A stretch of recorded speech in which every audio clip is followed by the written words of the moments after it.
சட்டப்பேரவை உறுப்பினர் அருமையண்ணன் அவர்களே, நிகழ்வில் கலந்து கொள்ள வருகின்ற நிர்வாகிகளுடைய இந்த அமைப்புடைய பொறுப்பாளரான அன்புக்குரிய சகோதரர் அன்புக்குரிய பொறியாளர் சேகர் அவர்களே, மாவட்ட வர்த்தக அணியினுடைய செயலாளர் அன்புக்குரிய அமைச்சர் அவர்கள் இன்னும் பல்வேறு நிகழ்ச்சியை கலந்து செல்ல இருக்கின்ற காலத்தால் இந்த அமைச்சர் பேசிய பிறகு சக்திவேல் அவர்களே, நிகழ்ச்சியை கலந்து கொண்டிருக்கின்ற எலட்சிபாளை தேர்ந்து கொண்டிருக்கப்பட்ட வாக்குச்சாவடியுடைய நிர்வாகிகளை நடைபெறும் போது சட்டமன்ற உறுப்பினரும் மாவட்ட வர்த்தக செயலாளரும் இருந்து இந்த இங்கே இருக்கின்ற அந்த வாக்குச்சாவடியில் நிர்வாகிகளாம் பொன்மன செயலாளர் புதிய தலைவர் எம்ஜிஆர் அவர்களை வழங்கி இதே தெய்வம் மாண்புமிகு அம்மா அவர்களை வழங்கி கழக பொதுச் செயலாளர் சட்டமன்ற எதிர்கட்சி தலைவர் வருங்கால முதலமைச்சர் எடப்பாடியாருடைய ஆணைக்கிழங்க இன்றைய ஆட்சியாளர்கள் அம்மா அவர்கள் கொண்டு வந்த அத்தனை திட்டத்தையும் அண்ணா அவர்கள் கொண்டு வந்த திட்டத்தையும் நிறுத்திவிட்டார்கள். நேற்று முன்தினம் கூட நான் சட்டமன்றத்தில் கடுமையாக பேசினோம். நான் பேசின தாலிக்கு தங்கம் திட்டத்தை நிறுத்திவிட்டீர்கள், லேப்டாப்பை நிறுத்திவிட்டீர்கள் என்று பல்வேறு விலைவாசி முடிந்துவிட்டது, மின்கட்டணம் முடிந்துவிட்டது, வீட்டுவரி முடிந்துவிட்டது என்று நாங்கள் பேசியிருக்கின்றோம் என்று சொன்னால் 10 ஆண்டு காலம் அம்மாவுடைய ஆட்சியாக எடப்பாடியார் ஆட்சி இருக்கின்ற போது ஒரு மின்கட்டணம் உயர்வில்லை, வீட்டுவரி உயர்வில்லை, சொத்துவரி உயர்வில்லை. ஆனால் இன்று அவர்கள் அத்தனையும் உயர்த்திவிட்டு இந்த நாட்டிலே விலைவாசி 1000 ரூபாய் கொடுத்து விட்டோம், ஆக பெண்கள் எல்லாம் நாங்கள் வாக்களித்து விடுவார் என்று அவர்கள் அந்த எண்ணத்தை எடுத்துக் கொண்டிருக்கின்றனர். அந்த எண்ணம் ஏழாளர் என்பதற்கு எடுத்துக்காட்டாகத்தான் நாடாளுமன்ற தேர்தலிலேயே 40 தமிழ்நாட்டில் 39 பாண்டிச்சேரியை சேர்த்து 40 நாடாளுமன்றத்தில் குறைவான வாக்கு வித்தியாசத்திலே வெற்றி வாய்ப்பு இருந்த மாவட்டம் நாமக்கல் மாவட்டம். அது உங்களுடைய உழைப்பின் காரணமாகத்தான். எந்த கூட்டணியும் இல்லாமல் இவ்வளவு வாக்குகளை நாம் பெற்றிருக்கின்றோம் என்று சொன்னால் எதிர்காலத்திலே அதற்கு பொதுச்செயலாளர்களே நீங்கள் எதிர்பார்ப்பதற்கு மாறாக அதிக கூட்டணி நிறைய கூட்டணி வர இருக்கின்றனர். ஆக நிச்சயமாக 2026ஆம் ஆண்டு அம்மாவுடைய ஆட்சி தான், அந்த எடப்பாடியார் ஆட்சி தான், அது எந்த மாற்றம் கருத்து. ஆக அந்த இதில் ஏதாவது ஒரு பொருளை குறைந்துவிட்டது, இந்த ஒன்றியத்தை குறைந்துவிட்டது என்று சொன்னால் நாளைக்கு ஆட்சி வருகின்ற போது நமக்கு ஒரு சங்கடமாய் போய்விடக்கூடாது. அதை விட நீங்கள் அது கூட அடுத்தது. ஆனால் இங்கு இருக்கின்ற ஒவ்வொருவருக்கும் நாம் உணர வேண்டும், இந்த முறை எப்படியாவது நாம் கஷ்டப்பட்டு நமது ஒன்றியத்திலே அதிக வாக்குகளை பெற்றுத்தர வேண்டும். எப்படி 2 ஒன்றியமாக பிரித்து ஒரு ஒன்றியத்திலே அதிகமாக வருகிறது, ஒரு ஒன்றியத்திலே வாக்கு குறைவாக இருக்கிறது என்று சொன்னால் நாம் செய்கின்ற பணியிலே சிறிது தொய்விருக்கிறதா என்பதை நீங்கள் சிந்தித்து பார்க்க வேண்டும். ஆக வருங்காலம் நம்முடைய காலம்தான். இந்த ஆட்சியாளர்கள் எத்தனை கஷ்டங்களை கொடுத்துக் கொண்டிருக்கிறார்கள், நாள்தோறும் எத்தனை குறைகள் இருக்கின்றது. 2 நிமிடங்களுக்கு முன்னால் கூட பார்த்துருக்கீங்க, அங்கே மெயின் ரோட்ல நம்ம கோயம்புத்தூர் போற ரோட்ல ஈரோடு அருகே ராசிபுரியில் பார்த்தீங்கன்னா காரை நிறுத்தி கடம்பன் மலையை செல்கின்ற போது ரோட்லேயே அக்கறை வண்டி போகுது, கார் போகுது, பைக்கு போகுது, எல்லோரும் வேடிக்கை வருவது தான் சென்றார்கள்.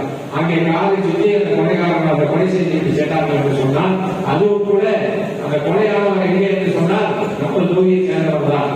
அங்கே தமிழக தொகுதியில் இருந்த சேலூர் சிறப்பு மாநிலம் என்ற பகுதியை சேர்ந்தவர் அவர்கள் சேலம் சென்று விட்டார்கள்.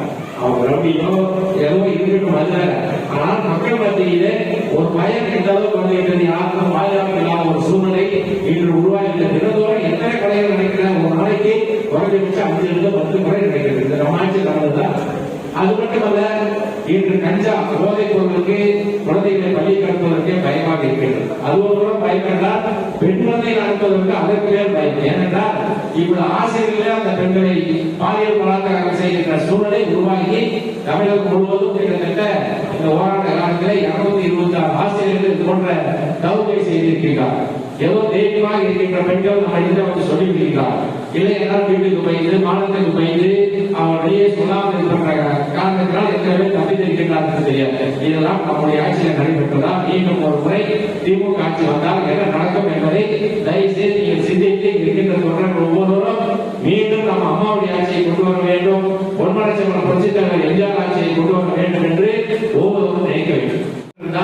நம்மை போன்ற திமுகவும் பூத்துக்களை அமைத்துக் கொண்டிருக்கிறார்கள். மறுமன்ற வரியை பார்க்கின்ற போது கொடி கட்டியிருந்தது என்னவென்று கேட்டபோது அவர்கள் பூத்துக்கொண்டை அமைக்கிறார் என்று சொன்னார்கள். ஆக அவர் ஆளும் கட்சி அதிகாரமாக இருக்கிறது. எல்லாத்தையும் வைத்து எங்கே நாம் அதிக வாக்குகளை பெற்றோமோ அங்கே அதிகமாக கவனம் செலுத்தி அங்கே திமுக வாக்கு வாங்குவதற்கு முயற்சி செய்வார்கள். அப்பொழுது நாம் என்ன செய்ய வேண்டும்? எங்கே அதிக வாக்குகளை பெற்றோமோ இன்னும் கூடுதலாக நாம் கூட்டணியே இல்லாமல் அதிக வாக்குகளை பெற்றிருந்தோம் என்று சொன்னால் வருங்காலத்தில் நம்ம நல்ல கூட்டணி வைக்க போகின்றோம். அப்பொழுது இன்னும் கூடுதலாக 100 வாக்குகள் பெற்றிருந்தால் 200 வாக்காக வருவதற்கு முயற்சி செய்ய வேண்டும். அதே போல குறைந்த இடத்திலே வாக்குகள் நம்ம அந்த பூத்தில் குறைக்கிறது என்று சொன்னால் இந்த முறை 100 வாக்காவது அதிகப்பட்டு தர வேண்டும் என்று அந்த பூத்திலே இருந்து வந்திருக்கின்ற அத்தனை பேருமே இந்த இயக்கத்திற்காக, தலைவருக்காக, அம்மாவுக்காக, அவர் எடப்பாடியாருக்காக நாம் சபதம் ஏற்று மீண்டும் அம்மாவுடைய ஆட்சியை கொண்டு வர வேண்டும், அவர் எடப்பாடியாரை மீண்டும் முதலமைச்சர் ஆக்க வேண்டும் என்று ஒரு சபதத்தோடு நீங்கள் சொல்ல வேண்டும். இந்த இயக்கத்தில் நாம் இருக்கின்றது, இந்த வேசியை கட்டிக் கொண்டு இருக்கின்றோம் என்று சொன்னால் பொன்மனச்செல்வன் புரட்சித் தலைவர் எம்ஜிஆர் நமக்கு ஒரு பெருமை.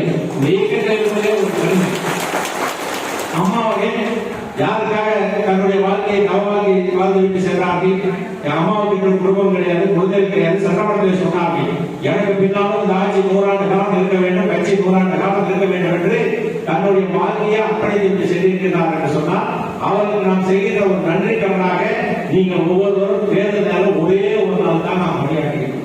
அந்த ஒரு நாள் பணி 5 ஆண்டு காலம் இந்த இயக்கத்தினுடைய எதிர்காலத்திற்கு, இந்த இயக்கத்தினுடைய எதிர்காலம் மட்டுமல்ல திமுகவை வேரோடு அறுக்கின்ற காலமாக 26 இருக்க வேண்டும் என்று ஒவ்வொருவரும் சபதம் மேற்கொண்டு நீங்கள் பணியாற்றுங்கள் என்று சொன்னால் நம்மளை வீழ்த்துவதற்கு எவராலையும் முடியாது. ஏனென்றால் இந்த எங்கே சென்றாலுமே நீங்கள் எல்லாம் எப்பொழுது ஆட்சி வருவீர்கள், உங்கள் ஆட்சி எப்பொழுது வரும், உங்களுக்கு நாங்கள் கேட்பதற்கு முன்னாடி உங்கள் கிராமத்தில் சொல்வார்கள். அந்த அளவுக்கு மக்கள் பாதிக்கப்பட்டு விட்டார்கள். 1000 ரூபாய் கொடுக்கிறார் என்று சொன்னால் இப்பொழுது கூடுதலாக இந்த 1000 ரூபாய் செலவாகின்ற அளவுக்கு விலைவாசி உயர்ந்து விட்டது. நம்ம கேட்கிற போது எத்தனை கட்டுக்குள் வைத்திருந்தோம், கொரோனா காலத்தில் கூட விலைவாசி உயராமல் வைத்திருந்தோம். இப்போ பொங்கல் பரிசு 1000 ரூபாய் கொடுக்கவில்லை. நாங்கள் சட்டமன்றத்தை கேட்டோம், இப்பொழுது தேர்தல் இல்லை, ஆகையால் நாங்கள் இந்த ஆண்டு கொடுக்க மாட்டோம் என்று சொன்னால் ஒவ்வொரு ஆண்டும் அம்மாவுக்கும் அந்த எடப்பாடியாரும் தேர்தல் மனிதர் வைத்தால் கொடுத்தார்கள். பொங்கல் சிறப்பாக கொண்டாட வேண்டும் என்பதற்காக 1000 கொரோனா காலத்திலே 2500 ரூபாய் கொடுத்தார்கள். ஆனால் இவர்களை கேட்டால் சட்டமன்றத்தை தெளிவாக அமைச்சரை சொல்லியிருந்தார், இப்பொழுது தேர்தல் கிடையாது, ஆகையால் நாங்கள் 1000 ரூபாய் கொடுக்க வேண்டிய அவசியம் இல்லை, அடுத்த ஆண்டு நாங்கள் சேர்த்து கொடுப்போம் என்று உங்களை ஏமாற்றி வாக்களை பெறுவதற்காக அவர்கள் அடுத்த ஆண்டு சேர்த்து கூட கொடுப்பார்கள். அதை விட்டு நாம் கவலைப்பட வேண்டிய அவசியமே இல்லை. எதிர்காலம் நம்முடைய காலம். ஆனால் எடப்பாடியார் தான் முதலமைச்சர். அது எண்ணத்தோடு ஒவ்வொருவரும் அந்த உணர்வோடு நீங்கள் பணியாற்றீர்கள் என்று சொன்னால் இந்த இயக்கத்தை நான் மீண்டும் சொல்கிறேன், ஆட்டவோ அசைக்கவோ முடியாது என்பதை சொல்லி மீண்டும் பொன்மனச்செல்வன்